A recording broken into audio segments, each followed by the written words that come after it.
Good morning. It is 6 o'clock in the morning. Time for an 8k run. Right. I made a whole video yesterday about HRV, sleep score, etc. And my sleep was only 86 last night. Not a great sleep score. Good, but not great. Reason for it is I reckon I ate very close to bed, as in had a massive bowl of Cocoa Pops before bed. A lot of sugar. I think it just sat in me all night. And number two, Ella threw the sneaky second blanket over the bed last night. So normally we sleep with one duvet and we have a second blanket if it gets cold. She threw it over herself, but the bed was a furnace and I got up sweating last night. So wasn't a great night's sleep, wasn't perfect, but we learn from our mistakes. Anyway, normally I run in solitude and just by myself. I really enjoy just running by myself, but I'm running so much more, and to be honest, getting up in these cold, windy mornings are tough. So I've got a training partner today. Training partner for today, Mr. Mackerlane. Oh, welcome! Episode 3, Season 2. You're locked in today. Rory's training for the marathon as well. Do you have a time? Just before we continue, is this part of the boring running section or is this the fun part of the vlog? What part do you want it to be in? Not the boring section. Okay, you can be in the fun part. Let's go! What's your time? Oh, time. Oh, if I'm rolling the ankle, it'll be no time. Well, I did the half in 140, so if you multiply that, that's 320. So let's tack on an extra 15 or 20 minutes. So if I take it 330, in 340, I'd be happy. Nice. If I got 330, just reiterate in Adrian's blog, he wants sub 330. Not 330, sub 330. Yes. If I hit 330, I'd be happy. Yeah, my first marathon was 4:15, so you smashed me then. 4:12. Oh, he was walking like Donald Duck at the end. And you probably walked for the last 5k, but also. Yeah, I did. And that's why, folks, you don't train for 8 weeks before the start. 6. 2 is tapering. Working from home vibes.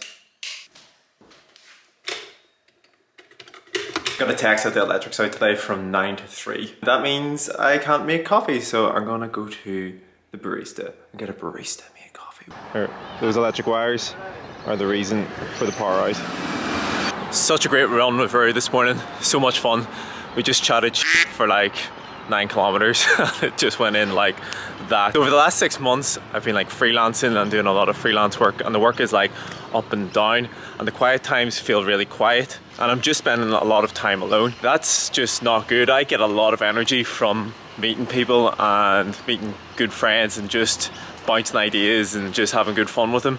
So that's the biggest thing that I've struggled with from going from a full-time job into like freelance videography, and it's something I've been consciously trying to change. So instead of like running in solitude 6 days a week, I try to meet up with my friends. Anyway, words of advice if you're working from an office or at home: do a lot more of getting out there and actually being with people, because it makes so much of a difference. Well, it has done for me anyway. That was a fun video to edit. I really enjoyed editing that one. When I started the vlog back up again, it's like there's so many like things that were going through my head on why I shouldn't start it back up again, or what will I talk about it, or like I've put so many issues in the way before even starting something, and when you start it and just get it done, those issues disappear. I seen a quote today, or I heard a quote today, is "Don't suffer imaginary troubles." And that was just so relevant to like starting this vlog back up again. All the troubles that I was talking about were imaginary, all made up in my head, and when you start something, you just get it done. Back on the microphone. I love editing this format. It actually is really fun just to sit down and edit a monologue. I don't know why, but it can be quite monotonous. So if you have an idea or a question, or you just want to let me know, Adrian, I love what you're talking about at the minute, just keep it up down in the comments below.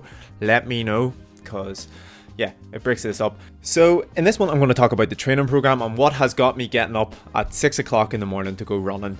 And it is the Hal Higdon Marathon Advanced 1 program. Before I get into that, I just want to say this. If you know me at all, I hate paying for subscriptions. Subscriptions are so annoying. It actually kills me inside that I pay for Amazon Prime, which has like a music app, and I also pay for Spotify because I don't like Amazon Prime's music app. The other one that kills me is actually paying for Google storage or any storage whatsoever. That eats me up inside. So I simply refused to pay for a marathon plan. In saying that, I did try out Runna. Now Runna is a very popular app at the minute that a lot of my friends are using for their marathon plans, and it is great. I trialed it out for a week and it just took the thinking out of running. You're able to put into the app how many runs you want to do a week. It also schedules in gym workouts that are more specific to running, and I think it's just like really helpful. And to be honest, to not pay for it, I could probably just follow everyone's Strava and just copy it. I didn't want to pay for Runna. I didn't want to pay for the subscription, so I did the simple Google search online, and this was one of the first ones that came up. It was the Hal Higdon, and there's so many different plans for beginners doing marathons to advanced people doing marathons. I don't necessarily think I'm advanced in any way whatsoever when it comes to running. The reason why I chose the advanced one is because it incorporates a lot of speed runs and hill runs. So I've completed week 1 of using this program. It's great. There's a lot of base building, so a lot of zone 2 stuff and just getting your base nice and strong so you can attack those speed and tempo runs. And it's a lot of volume, a lot more than I'm used to. Like last week I ran over a marathon that week, and the volume still just goes up and up as it should towards the end of the program. When I look at the program as a whole and look at like week 13, 14, 15, the volume is huge, and it scares me a little when I look at it as a whole and be like, oh my, what am I getting myself into for the next couple of months? That's not how I want to attack this program. I'm literally taking it day by day to see how my body feels, and if it doesn't feel up for running that day and I'm just sick of running and I just want to go do something else, I'll swap the base building out for a cycle, a swim, even just getting swole in the gym. It's just such a nice break from running. If you are looking at a program and you're like me, doesn't want to pay for subscriptions, this one is free. You can start from like beginners right the way through to advanced. If you're into that, you don't have to pay a subscription. That's the main thing I use it for.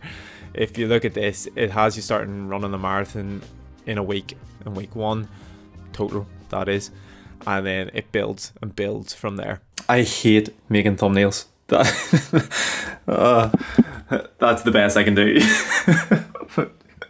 Big Garmin head.